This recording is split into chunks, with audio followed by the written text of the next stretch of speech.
Ils sont jamais embêtés.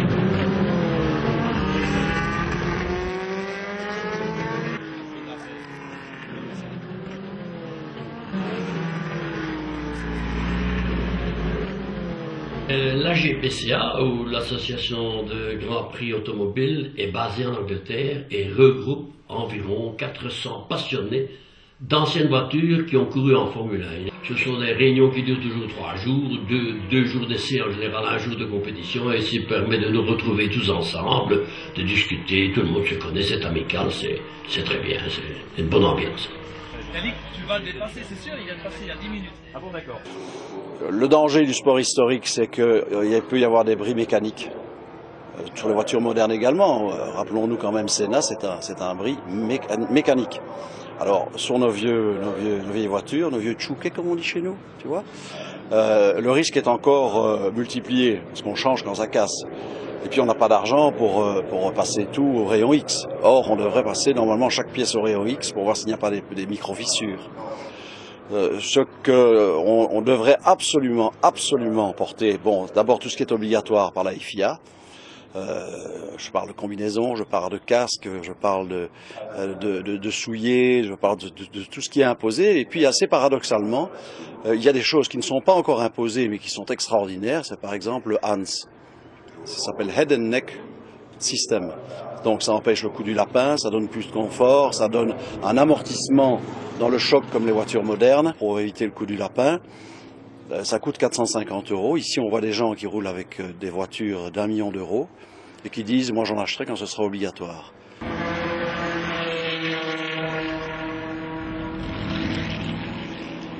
Et les gens qui courent en Formule 1 à l'heure actuellement, ils font de la recherche en même temps.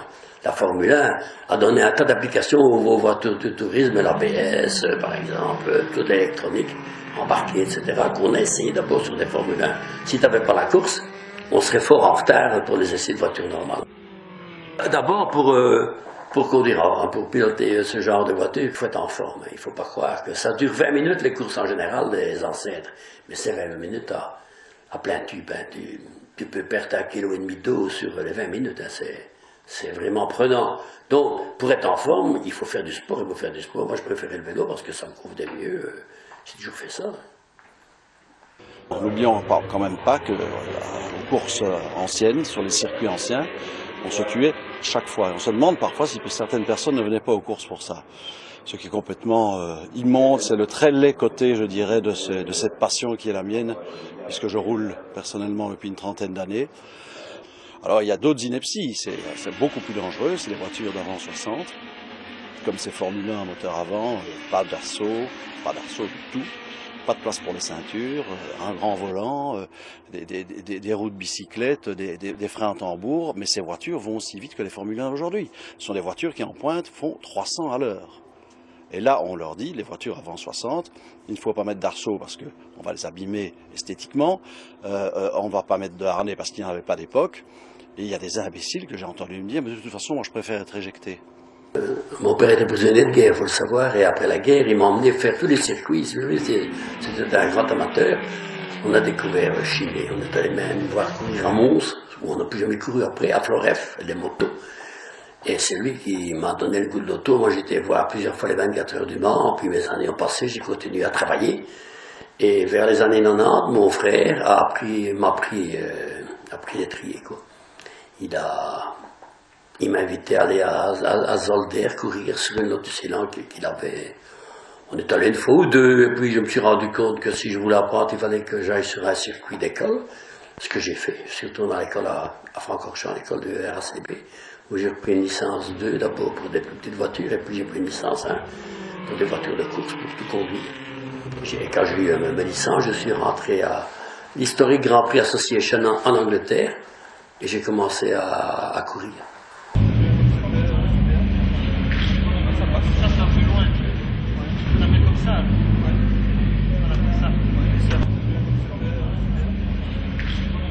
Tu dois savoir ce qu'est un moteur, la boîte, les ponts, les différentiels, les différentes sortes de boîtes que tu mets sur ta voiture, parce qu'à chaque circuit, les sorties de boîte sont différentes, parce qu'on doit toujours être à un certain maximum de tours mais ne pas les dépasser. Par exemple, celle que tu as vue ici, c'est 9200 tours. Donc il faut toujours s'arranger pour qu'en dernière vitesse on soit à fond en 9200. Si on dépasse, le moteur peut péter. En mettant ce pantalon qui est obligatoire, vous créez une couche d'air entre la combinaison et le pantalon. Et bien cette couche d'air est un isolant qui vous donne 3 secondes de survie en plus. Pourquoi est-ce qu'on ne le met pas? Ah oui, mais on a chaud. Si on n'a pas envie d'avoir chaud, hein, et si on n'a pas envie de souffrir, il faut faire du golf, pas de la course automobile. Une fois que le départ est pris, il faut vraiment faire attention parce que ça va péter. Tu as pu voir des cadigeons tourner sur 1 minute 30, ça veut quand même dire de 230, 240 dans les lignes droites. Hein, plus les virages, etc. Plus la pluie, plus les incidents de course. Les types qui se tamponnent, qui perdent une roue, qui se retournent, il y a tout. Hein. Jusqu'à la dernière minute, tu ne peux pas être distrait.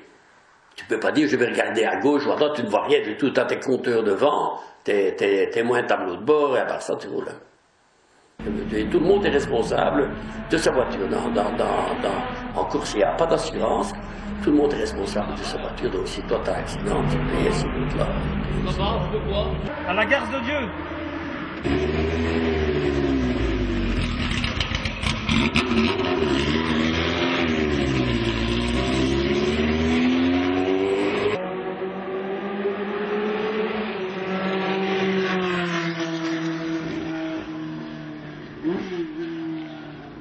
Moi, ce que je voulais te dire tout à l'heure, c'est que c'est une émotion chimique, purement chimique. Pourquoi? C'est de l'adrénaline pure, qui pourrait être comparable au fait que tu te dis, tiens, tu vois la maman là-bas, je la convoite, tu l'invites à danser, et tout d'un coup tu te rends compte que peut-être, tu vas pouvoir finaliser, comme on dit dans le film. Qu'est-ce que tu as comme émotion? Tu as des picotements dans les doigts, dans les pieds, ici tu as le souffle coupé, comme si tu avais reçu un coup de poing. Eh bien ça, nous en course, ça t'arrive 5 fois dans ta vie. Nous en course, on l'a 5 fois sur 1 heure. C'est une merveille, c'est une came, c'est une vraie came. Putain que c'est bon. Moi je crois que c'est, on ne peut pas dire que c'est écologique une course, mais comparé à un avion qui décolle, à un paquebot en mer, ça ne cause rien par rapport à ça, et ça prend beaucoup. La valeur de la voiture dépend de ses courses, de ses pilotes et de ce qu'elle a fait. Hein.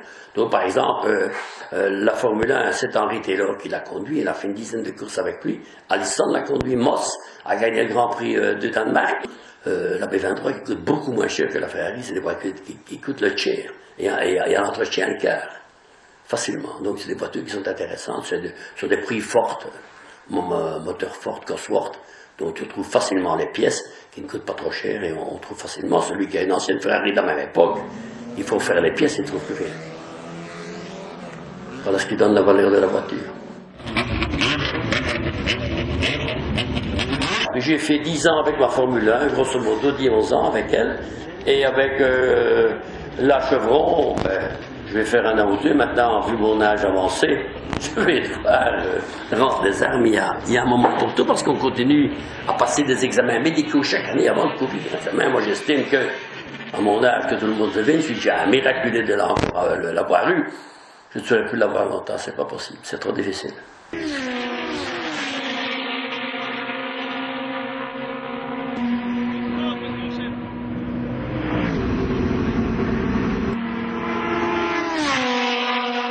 Moi j'ai dit, si un jour je vois quelqu'un qui se fait très mal, j'arrête. Et je suis en attente de pouvoir partir. Et je sais qu'il y a eu un accident très grave. J'ai Alain Nagelmakers qui vient, et qui me regarde comme ça, il fait...